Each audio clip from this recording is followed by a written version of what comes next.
प्रशिक्षण दिलं पण प्रमाणपत्र आणि स्टायफंड कुठे? शासनाच्या निष्काळजी कारभारावर संताप. कौशल्य विकास योजनांचा फज्जा, हक्काच्या लाभांसाठी शिवसेनेसह विविध संघटना आक्रमक. शासनाच्या दिरंगाईचा फटका प्रशिक्षणार्थ्यांना, न्यायासाठी जिल्हाधिकाऱ्यांना निवेदन. अहिल्यानगर जिल्ह्यातील युवक युवतींना कौशल्य विकासाच्या नावाखाली मोठी स्वप्न दाखवली गेली. मात्र प्रशिक्षण पूर्ण करूनही अनेक प्रशिक्षणार्थी आजही प्रमाणपत्र आणि जाहीर केलेले 1,000 रुपयांचे स्टायफंड मिळण्याच्या प्रतीक्षेत असल्याचा गंभीर आरोप करण्यात आलाय. जिल्हा उद्योग केंद्रामार्फत राबविण्यात आलेल्या मोफत कौशल्य विकास प्रशिक्षण कार्यक्रम 2025-26 अंतर्गत विविध तांत्रिक प्रशिक्षण पूर्ण केलेल्या लाभार्थ्यांना अद्याप त्यांचे हक्काचे लाभ मिळाले नसल्याचा मुद्दा आता ऐरणीवर आलाय. या प्रकरणी शिवसेना सामाजिक न्याय विभागाचे जिल्हाप्रमुख विनोद साळवे यांनी उद्योगमंत्री डॉक्टर उदय सामंत यांना निवेदन देत प्रशासनाला जाब विचारलाय. युवकांच्या भविष्याशी खेळणाऱ्या या दिरंगाईबाबत शासनाने तातडीने भूमिका स्पष्ट करावी अशी मागणी करण्यात आली. कौशल्य विकासाच्या नावाखाली केवळ जाहिराती आणि गाजावाजा, पण प्रत्यक्षात प्रशिक्षणार्थ्यांच्या पदरी निराशाच पडत असेल तर अशा योजनांचा नेमका फायदा कुणाला, असा संतप्त सवाल उपस्थित केला जातोय. राज्य सरकारने यावर त्वरित दखल घेत संबंधित अधिकाऱ्यांची जबाबदारी निश्चित करावी, प्रलंबित प्रमाणपत्रांचे वाटप करावे आणि प्रशिक्षणार्थ्यांना थकीत स्टायफंड तात्काळ अदा करावे, अन्यथा या प्रश्नावर तीव्र जनआंदोलन उभे करण्याचा इशारा देण्यात आलाय. युवकांना रोजगारक्षम बनविण्याच्या योजना कागदावरच राहणार की त्यांना प्रत्यक्ष न्याय मिळणार? हा प्रश्न आता शासनासमोर उभा ठाकला आहे. प्रशिक्षण पूर्ण करूनही हक्कासाठी भटकंती करण्याची वेळ येत असेल तर ही व्यवस्था नेमकी कुणासाठी काम करते, असा प्रश्न उपस्थित होतोय.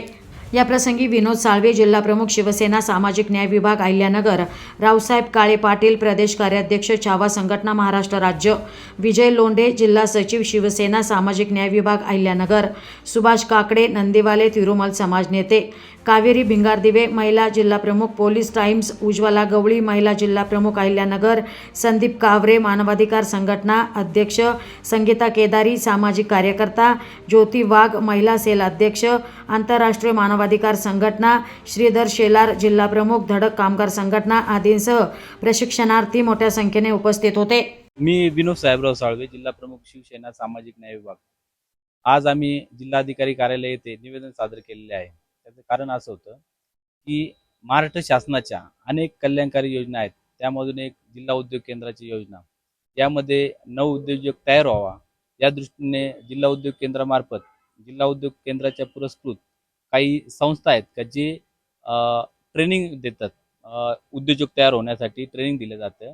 ते ट्रेनिंग दिल्यानंतर त्यांना एक सर्टिफिकेट दिलं जातं आणि त्यामध्ये त्यांना भत्ता वगैरे या स्वरूपात काही रक्कम दिली जाते. परंतु गेल्या 25-26 असं 1 वर्षाचं आता वर्ष संपत आले, परंतु ट्रेनिंग वगैरे संपूर्ण झालेलं असतानाही आणि यशस्वीरित्या ते ट्रेनिंग पूर्ण करणारे काही जे लाभार्थी आहेत त्यांनाही अद्यापपर्यंत जिल्हा उद्योग केंद्राने कोणतंही सर्टिफिकेट दिलेलं नाही किंवा त्यांना टायफंड म्हणजे जे काय भत्ता आहे तोही मिळालेला नाही.